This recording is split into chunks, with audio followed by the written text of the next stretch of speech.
आता है या फिर लैम्डा बाद में आता है।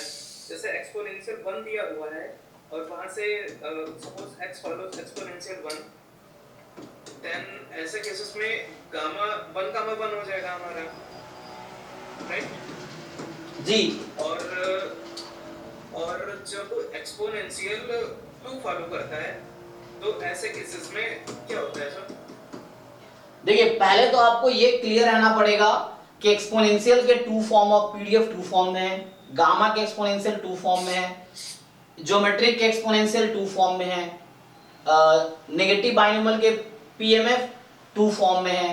मतलब एक्सपोनेंशियल डिस्ट्रीब्यूशन आप देखते होंगे।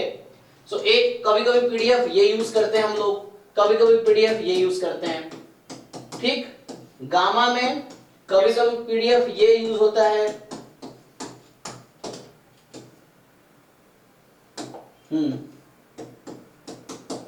और कभी कभी हम लोग यूज करते हैं। तो आपको क्लैरिटी होनी चाहिए नोटेशन एंड डिस्ट्रीब्यूशन के साथ, तो दिक्कत नहीं होगा।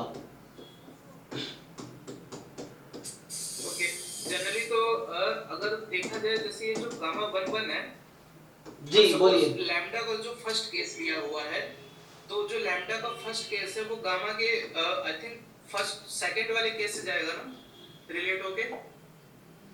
ओके, अब देखिए आप जैसे पूछ रहे हैं कि मैं इसको क्या लिखूंगा, तो मैं अगर गामा में इसको लिखूंगा तो अब डिपेंड करता है आप किस पीडीएफ को जैसे मैं आपसे ये पूछना चाहता हूं कि x belongs to exponential lambda, तो मुझे बताइए इसका पीडीएफ आप क्या कंसीडर करते हैं, आपके हिसाब से क्या पीडीएफ है? Lambda e to the power minus x lambda. No problem. अच्छा, जब मैं बोलता हूं x है गामा अल्फा कॉमा बीटा, तो आपके हिसाब से पीडीएफ कौन सा आप कंसीडर करते हैं? आप कौन सा पीडीएफ लेके चलते हैं? Alpha upon gamma alpha. जी हां, ये वाला, यही वाला, राइट, नीचे वाला ऊपर वाला, नीचे वाला, ठीक है। तो आप ये वाला पीडीएफ लेके चलते हैं, ठीक है। मैं ऐसे कंसीडर करता हूं कि लैम्डा अगर मल्टीप्लाई में है तो बीटा जो है हमारा वो मल्टीप्लिकेशन में ही जाएगा। जी, अब समझिए, अब जब आपने ऐसे क्लियर कर दिया तो इसके हिसाब से आप लिख सकते हैं इजीली गामा 1 1, इसमें आप इसमें x को 1, अल्फा को 1, बीटा को 1 रख के देखिए, तो आपको क्या मिलेगा? अल्फा को 1 और बीटा को 1 रखेंगे तो ये एक्सपोनेंशियल 1 मिल जाएगा, यही वाला जो आपके नोटेशन के हिसाब से करते हैं। एक्सपोनेंशियल 2 है तो आपके साथ पीडीएफ 2 e की पावर माइनस 2x है, तो इसके हिसाब से आपको क्या लगता है क्या लिखना चाहिए? आप खुद बताओ, जैसे ये पीडीएफ है तो मुझे क्या लिखना पड़ेगा? गामा अल्फा बीटा को मैं क्या रखूंगा कि इसका पीडीएफ एक्सपोनेंशियल 2 का पीडीएफ हो जाए? तो बीटा को 2 लेना पड़ेगा और अल्फा को 1 लेना पड़ेगा। तो हो गया, आपने खुद ही आंसर दे दिया जो आपको कंफ्यूजन था। बताइए क्या डाउट है इसमें, डाउट क्या है आपको? ओके, यही कभी-कभी कंफ्यूजन हो जाती है कि कैसे इसको चेंज करें कि m, 1 and then alpha beta, ये थोड़ा नहीं कोई कंफ्यूजन, हर बच्चे का कंफ्यूजन है जी। हाँ देखिए मैं बोल रहा हूँ, आवाज क्लियर आ रही है? हाँ आपकी आवाज मैं सुन पा रहा हूँ। ओके ओके, आई थिंक यही कंफ्यूजन है कि मैं खुद ही नहीं क्लियर कर पा रहा हूँ कि मैं डिस्ट्रीब्यूशन अज्यूम कौन सा कर रहा हूँ। यस, एक्चुअली आप बुक देखेंगे ना, जैसे गुप्ता कपूर का अलग नोटेशन है, जो मैं गामा अल्फा बीटा आपने लिखा है ना, गुप्ता कपूर बीटा अल्फा लिखता है इसको। अब जाके देखिए प्रसन्ना साहू वाली बुक में कुछ और लिखता है, तो बहुत कंफ्यूजन है, और वीके रोहित की अलग। तो हर बुक का एक अपना नोटेशन है, क्यों?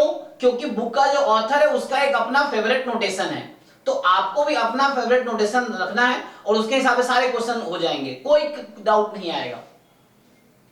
और जो क्वेश्चन बना रहे हैं ना, जो प्रोफेसर बना रहे हैं, उनको भी पता है कि यहाँ पे वो है, तो इस तरह क्वेश्चन में या तो पीडीएफ गिवन रहता है या नहीं गिवन रहता, तो मीन वेरिएंस स्पेसिफाइड रहता है, तो उससे कोई कंफ्यूजन नहीं है। या फिर अगर कहीं नोटेशन यूज किया है तो फर्स्ट पेज पे जब इंस्ट्रक्शन पेज जो जहां पे इंट्रोडक्शन है उसमें आपको पीडीएफ दिया रहता है कि हम अगर गामा अल्फा बीटा लिख रहे हैं तो मेरा कौन सा पीडीएफ है।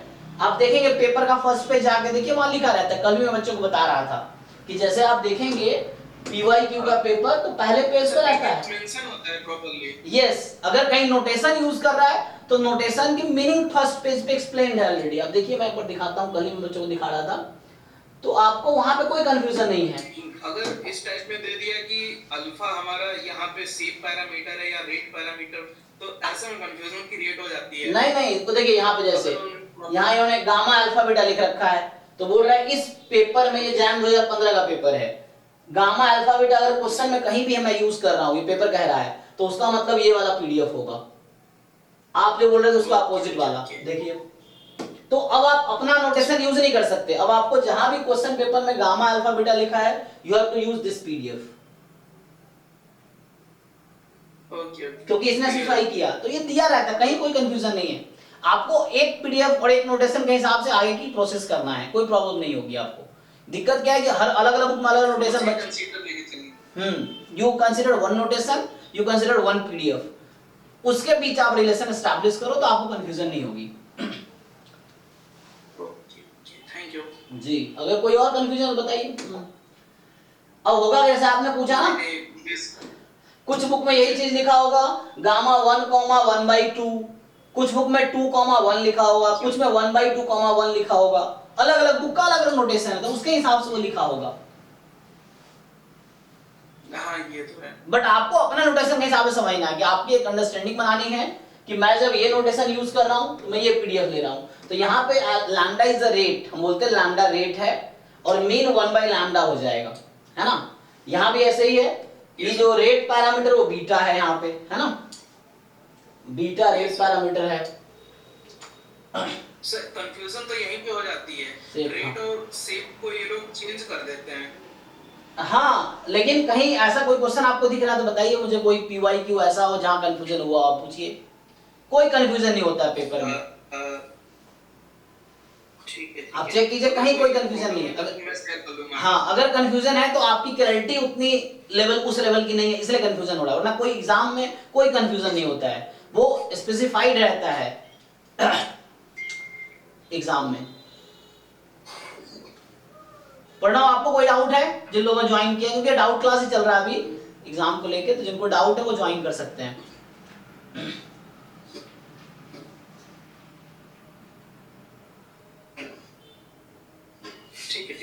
ठीक है, ओके, चलिए ठीक है, थैंक यू। हाँ।